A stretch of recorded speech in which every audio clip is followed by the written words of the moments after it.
Nation. We got ourselves a good one here. So this is part 8 of an arbitrary 10-part series on the golden decade of sites and the rise of site networks. And in this particular episode, I get into private equity playbook. So listen, I've been dealing with private equity firms now, trying to turn Yuma clinical trials into a site network. I'm documenting my journey on the YouTube channel, so there's a playlist called just that, documenting my research site journey. Throughout the last year and a half, maybe even 2 years now, private equity's been reaching out, maybe on a weekly basis, different groups. Some groups are very experienced, and some groups don't know what they're doing, and then everyone else in between. And it got to a point where I even stopped doing as many calls, but now I'm back into it because I think I've been putting myself, my business partner Jaime Valles and Chris Sauber, we've been kind of trying to figure out what's the benefits of joining a site network versus what's the benefits of becoming the site network. And then we're kind of leaning towards the latter, becoming the site network, becoming the platform, as they call it. And then the next natural question is, well, do we actually need to raise money to do that now, or can we just grow de novo? And then you start thinking like a private equity person in that regard. So, because when you start thinking about, okay, should I acquire sites? Should I build sites de novo? Should I do a little bit of both? Then you start getting into, well, what's the capex? What's the high margins? What's the choke point and all these things I'm going to get into in this episode. And if you're a private equity player, I mean, reach out to me. Maybe we could partner on something. I'm talking to maybe a good amount of them. I've kind of come to the realization, like I said, we will try to become the platform rather than joining a site network. Although there's nothing wrong with joining a site network. That was part 7 of my 7-part series. Actually, that was a bonus episode, how to vet a site network if you're a site. So, private equity is coming for clinical trial sites, and it's not because they love research, right? It's because they see a scalable, cash flowing infrastructure play. Now, it's important to take a look at healthcare in general. Private equity is not a stranger to healthcare.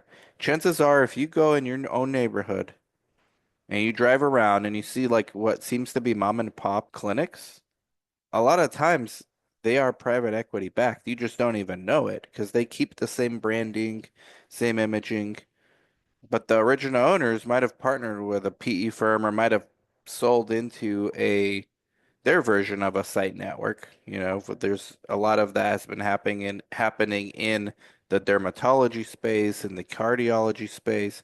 I mean, every space really. Then you get into things like pharmacy chains. We saw that Walgreens is now going back to being private. A hedge fund bought them. They're on a very large scale. But this is going on everywhere. Dentists, veterinary offices. It's impossible to even see from the outside. Like they don't have signs that say this business is private equity backed. And just because it's not a chain doesn't mean it's not part of a larger group. And so now clinical research is kind of one of the last really infrastructure plays because a lot of the private practices have been, outside of research, joined PE, acquired by PE, partner with PE, became part of large health systems. Really, research is a cash flowing infrastructure play.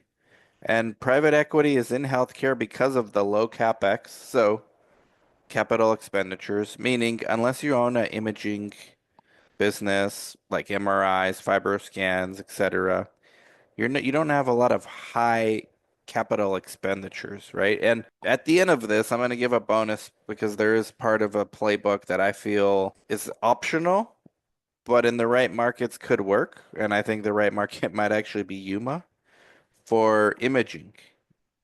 We actually have at Yuma Clinical Trials, we're doing a lot of studies that require imaging. Unfortunately, some of our local partners here don't always have the bandwidth to work with us and the capacity that research demands these days, which is a lot of training, a lot of uploading, a lot of queries. When you're in an underserved community like Yuma, you can barely keep pace with the demand that the community is giving you out beyond research, like just regular medical referrals. And so when you throw in research into that mix, sometimes it becomes an exercise in futility. So I think that it actually makes sense to have some CapEx, some moderate CapEx in the right markets if you're a site or a PE that is trying to build a site network. So if you're a private equity firm and you don't know anything about doing this in this industry, you're lucky because I'm crazy enough to show you how to do it.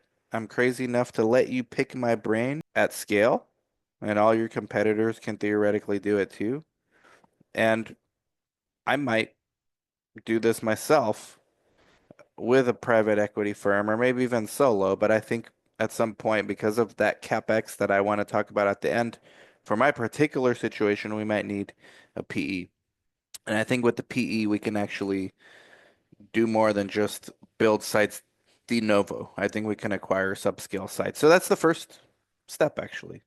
So this is the 5-step playbook that I've kind of thought about and mapped out. Real deals. I'm going to have examples of real deals that already happened for you and what you need to build to be part of it or to compete. So, number one, you want to acquire 3 to 5 subscale sites.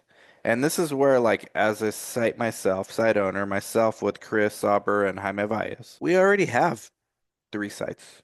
We have Yuma Clinical Trials, which it's a hub and spoke model here in Yuma.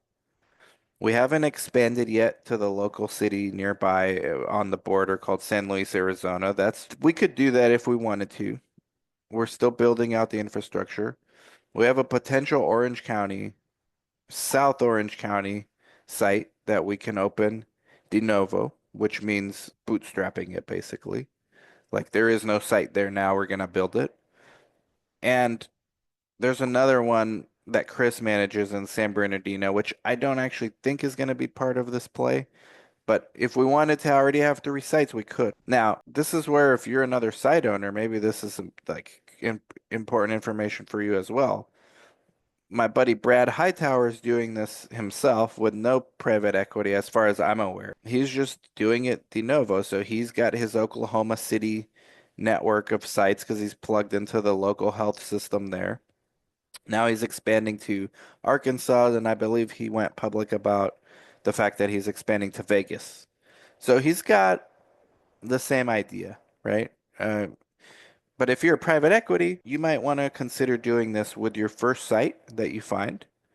You want to make them your platform, and you want to follow this plan. And by the way, I'm private equity agnostic. I'm not partnering with one right now. We are in discussions with a couple, but they're more friendly discussions. There's nothing really serious yet. The first step of this 5-step process, acquire 3 to 5 subscale sites. So subscale means they have SOPs, but they're not really, not sophisticated is the word, but they're not enhanced necessarily for scaling that site. They might have disjointed tech. So, like my site, we use Creo, we use Patient Ace, which is actually our own tech that we've partnered with Ronick.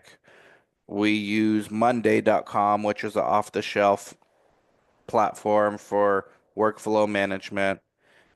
Maybe limited patient volume and often sub $2 million revenue. These are often founder-led, somewhat inefficient, definitely under-leveraged.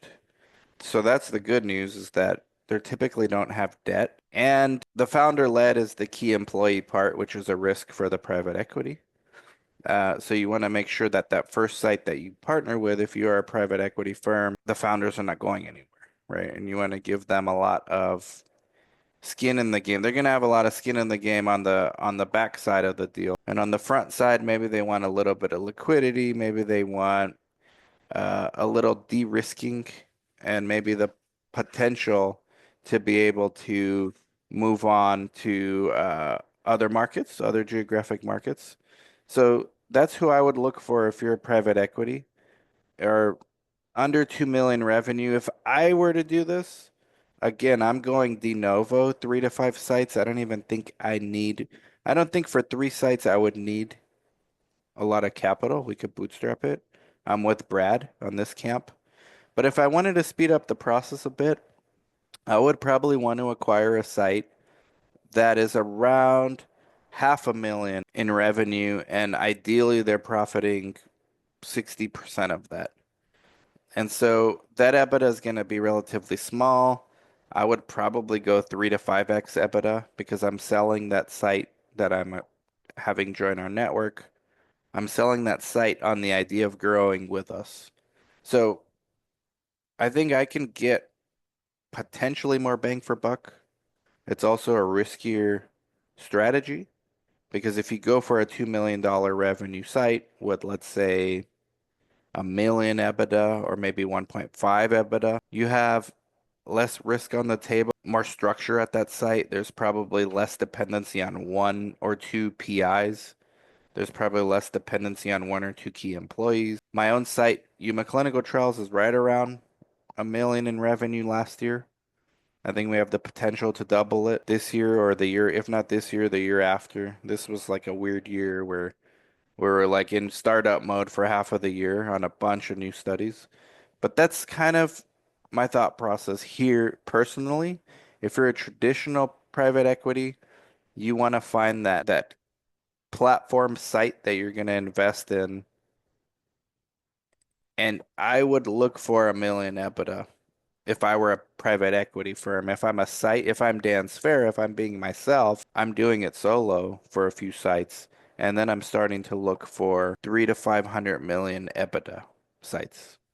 So I could take a little more risk in that sense because I feel like I have way more domain expertise. So if something should go wrong, I think, enough infrastructure. If nothing else, me myself personally can go run that site for a few months, get it back on track. So that's the risk on, risk off kind of mentality. But right now, the acquisition multiples are around 5 to 8 times EBITDA, sometimes revenue based if they're pre-profit. I don't think they're pre-profit sites at 2 million revenue. If you're if you're not profiting at $2 million revenue, that site must be investing in a lot of tech, which then that is essentially a tech company, because their profits are being reinvested. I don't think you need to build your own tech until later. I think there's enough off-the-shelf tech for sites to do 3 to 5 sites, grow them all to about 4 million EBITDA each site. So now you have 12 to 20 million EBITDA, which you can now sell at a larger exit, 15 to 18 times EBITDA. So, but let's get there first. So again, number one, acquire 3 to 5 subscale sites. Number two, I would layer in centralized operation and branding.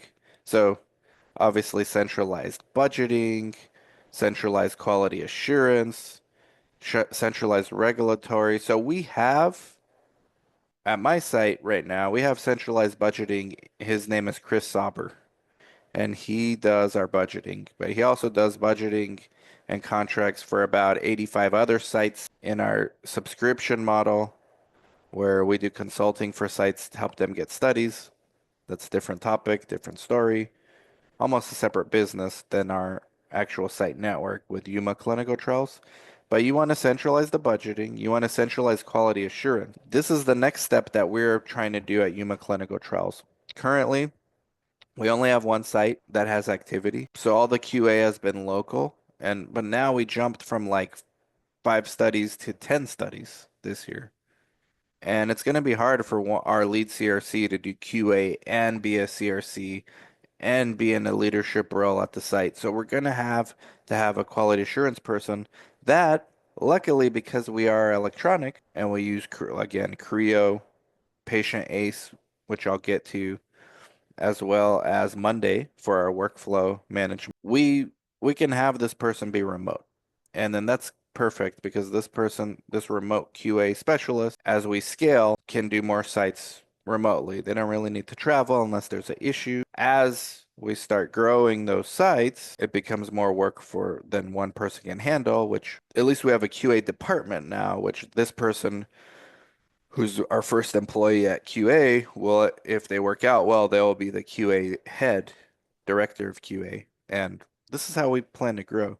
Same thing with regulatory. So whether it's regulatory maintenance, startup regulatory, I'm looking to find a remote regulatory person that can start doing our remote regulatory maintenance, remote regulatory startup, and be in touch with our coordinators about streamlining work.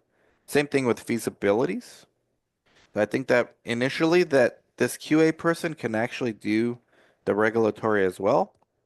As that gets busier, we need a regulatory person. I think the feasibility can still be done by the lead CRC, but it would be nice to streamline the feasibility as well for all sites. And then patient outreach. So all those roles I just mentioned, all of them, centralized budgeting, quality assurance, regulatory, feasibility submission, and patient outreach can be done remotely, can be done anywhere in the world. Doesn't have to be in Yuma. And that's the beauty of starting to build infrastructure to allow for scaling. Now, we only have budgeting so far. I think QA is the next one because I've talked to my lead CRC about this. Patient outreach, we have Patient Ace, which myself and Chris own half of it. It's a patient recruitment startup that may soon be able to add more functionality for sites, particularly to handle some of these things. So we that's one example of us building kind of our own tech, although it happened accidentally. The goal was never to build it so that we can roll it to a site network, but it's a nice option that we ended up being able to have.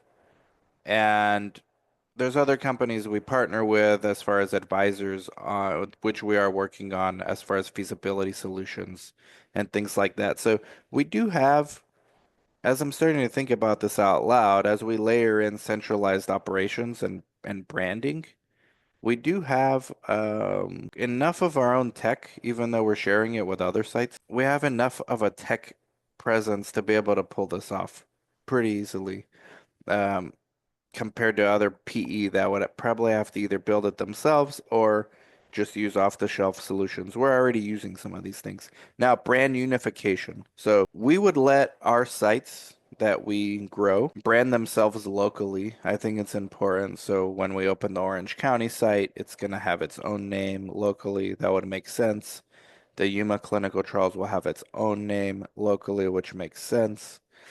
If we open other sites de novo around here in Arizona in the underserved parts, they'd probably have their own names, but the websites would all point back to the site network, which it would be DSCS essentially, which is our site network that we have, and then we can standardize and unify the overall, like the corporate website and social media with the local ones because I think we do a lot locally here in Yuma. We have an entire brand strategy where we interview business owners and local people within the community that we then repurpose.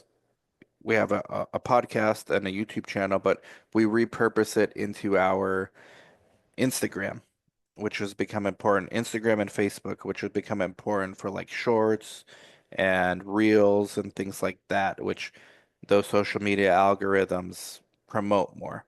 And so I think each site that we open, whether we open it de novo or whether we acquire a site, will follow this kind of brand unification of strategy, even though they will keep their own local branding separate.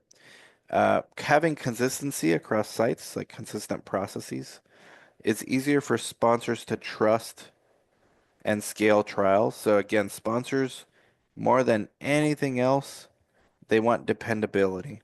They want to know it's already risky enough what they're getting into. This new administration certainly not helping as far as the uncertainty is concerned and as far as the risk profile of a sponsor. So they're going to want dependability from these site networks. So if you have consistent processes across your sites, and you have centralized operations, it's easier for them to trust and scale. And they might not give you the same study at all your sites.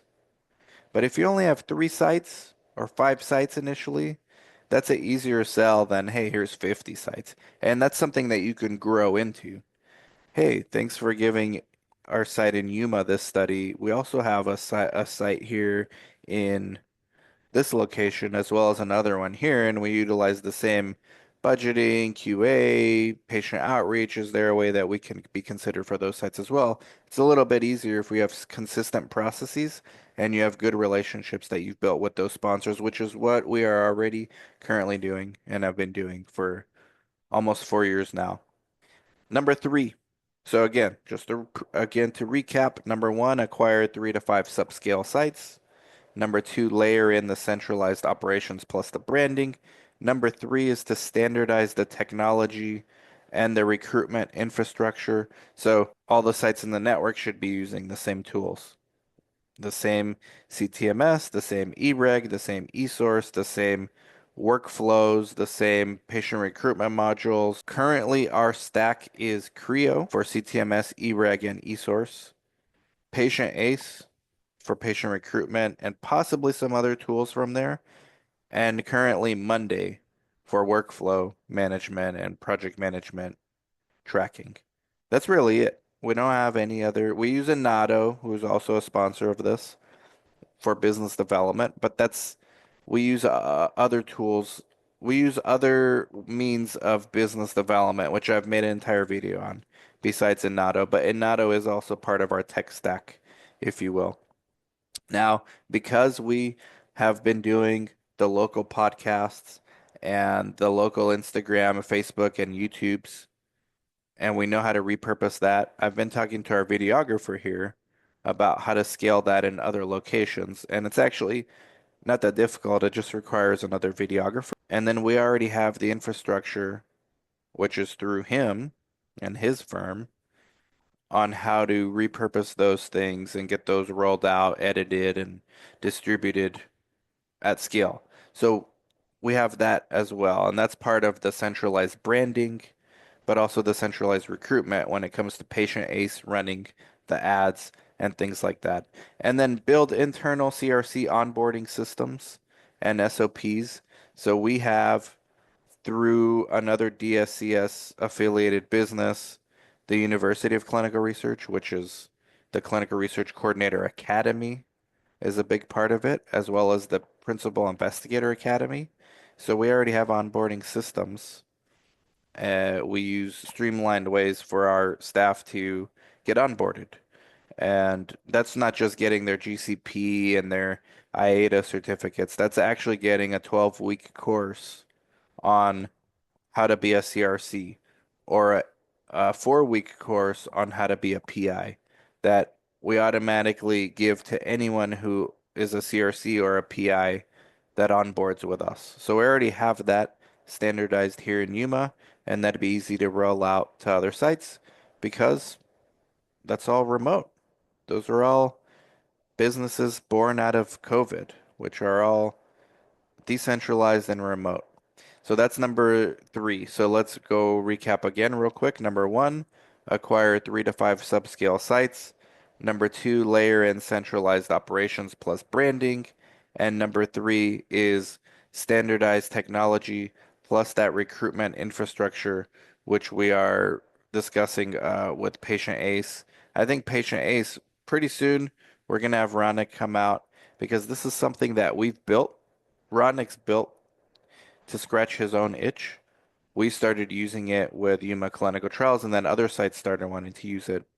But now we see it as a real asset for our site network because DSCS, which owns Yuma Clinical Trials, also owns a part of Patient Ace, which also owns a part of some of these academies. So there's a lot of I guess shared resources amongst the ownership group, amongst the stakeholders, which I think helps us grow our site network a little bit easier than others.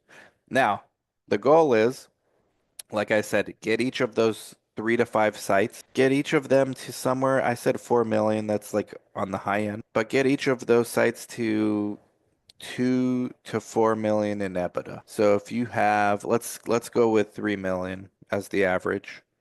If you have 5 sites at 3 million each, that's 15 million EBITDA. Uh, if you can grow your site network, even if it's 3 to 5 sites to 10 to 15 million EBITDA, this is now the flip point. So now you're attractive to CROs. They're all trying to stay relevant and buy site networks because this is the trend that's happening. And this is not a trend that's going away either. The CROs, in many ways, have become middlemen bloatware, where they were supposed to be early on in the process partners to the sponsors.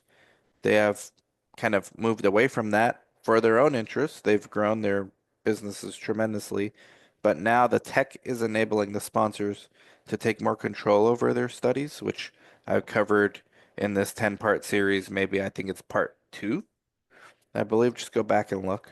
I gotta get a playlist just for this. But once you hit that 10 to 15 million EBITDA for your 3 to 5 sites, you start attracting strategic acquisitions, so bigger private equity groups, site networks that are already existing, or CROs, or larger PE funds like mid-cap growth equity groups. And you exit currently in mid 2025, it's around 15 to 18 times EBITDA. And this is where the platform premium kicks in. Remember how I just said like 5 to 8 times EBITDA, and if you really go lower than 2 million, which means you're taking on more risk as the acquirer, you can get like 1 to 3 times EBITDA. Well, now you're talking about 15 to 18 times EBITDA because you've created value. You've centralized operations, you've centralized branding, you've standardized, you've created a more reliable solution and value. This is what business is all about. At the end of the day, it's creating value for your customers. You've created value for sponsors. And so that deserves a larger EBITDA. And that's 15 to 18 times currently. You're not selling a site anymore. At this point, you're selling a system. And you're selling a system. Let's say you have only 3 to 5 sites in that system.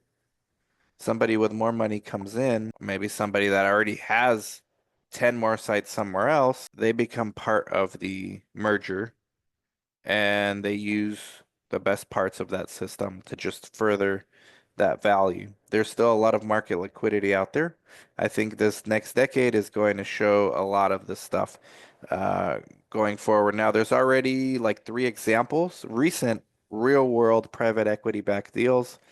Because they are private, I don't think we have the actual numbers, but Tecton Research, which is backed by Haven Crest Capital, they were a multi-site network focused on general medicine and CNS. Uh, they were known for aggressive expansion in secondary markets. They got acquired. They got a PE-backed deal. The second one was Atlas Clinical Research, which was backed by BPOC. They're an embedded model with community doctors plus centralized operations, so that's kind of similar to Yuma Clinical Trials. They targeted patient populations in underserved regions, so it's pretty similar to what we're trying to do. And then Adams Clinical, backed by In Tandem Capital. They're focused on psychiatry, CNS, very laser focused in that.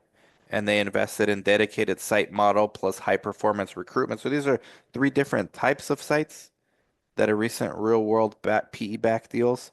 Now, if you want to look at the other side, some of the really big, I'm talking $1.5 billion, there was a site network um, that from they had sites in about 20 sites in California. So Synexcel, they had about 20 sites. I think it was 18 sites actually. A lot in California, specialized in CNS. They had a few in Colorado, Utah, Georgia, Florida, I believe Maryland, and maybe a few other states. 18 sites. They just sold to, I believe, a large private equity or a large hedge fund, maybe for 1.5 billion. So there were other PEs involved in that process. I knew the original owners of some of these sites. They basically sold into the site network, which the original PE firms probably exited a few times because they were acquired two or three different times. To finally, they just exited to a very large financial group for 1.5 billion. So these firms didn't reinvent the wheel. They bought access, layered systems, and scaled. That's all they did. And this is what private equity looks for in a site. This is their due diligence checklist. Clean books, so they want accurate profit and loss, historical trial performance, pipeline forecast. You can get this from your CTMS. We use QuickBooks. I do the QuickBooks, the monthly profit and loss, but we have an accounting firm that does it properly. I do it for internal purposes. SOPs, they want consistency across consent, enrollment monitoring, and data entry. They want the tech stack that works, that's proven, that's metrics tracking. So the things I mentioned already in this episode. They want the branded presence, so the public facing reputation, both facing towards industry, meaning towards sponsors. What's your branding? What's your reputation? And then to the communities, which is why I think we should leave the sites to have their local branding to themselves, but we'll centralize our branding when it's industry facing. Um, Visibility and site selection, all the databases, so Sightline, Site IQ, Site Trove, multi-therapeutic capability. Don't be 100% psych, even though some of these examples were, or 100% derm. Diversity is sponsor pipeline access. That's is what we are trying to do. We have quite a few specialties. We're looking to add more. And they don't want just a founder run business, which is pretty much what Yuma Clinical Trials is right now. They want a leadership team in place. So they want a chief operations officer, a QA director, which I discussed earlier, a startup lead, contracts and budgets, etc., which we're starting to put some of those pieces together. And PE doesn't like to start from scratch. Starting new networks from zero is high risk for them and long timelines. That is for people like me and Jaime and Chris to do. It's easier to buy existing sites and tuck them into an existing platform, layer on cash, branding, and staff. But if you are a PE firm, you want to find the platform site. You want to find that site and that team that can help you scale, and they can take your money and make it stretch further than you could on your own.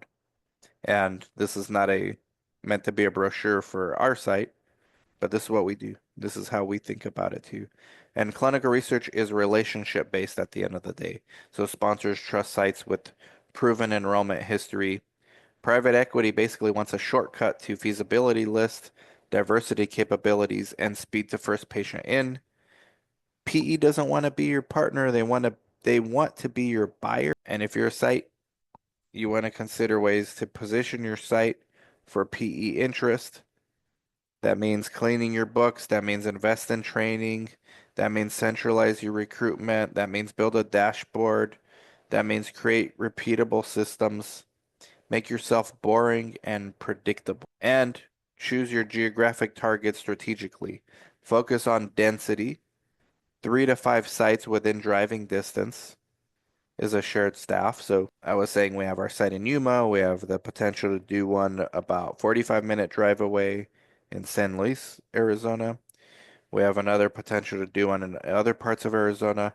And then we have South Orange County, which is about a 4-hour drive. Every new study shouldn't feel like starting over. You need to consider building for operational leverage.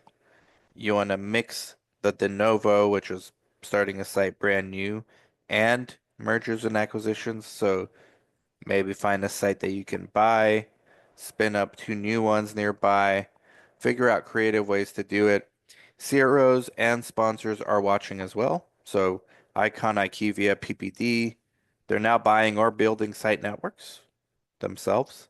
They're not just looking for access, they want control. They want to control the enrollment performance, data flow, the tech adoption. PE-backed sites have become the testing grounds for these integrations. And if you build well, you may exit, Maybe not even to PE, but to a CRO or a sponsor directly. So, this is the gold rush moment for clinical trial infrastructure.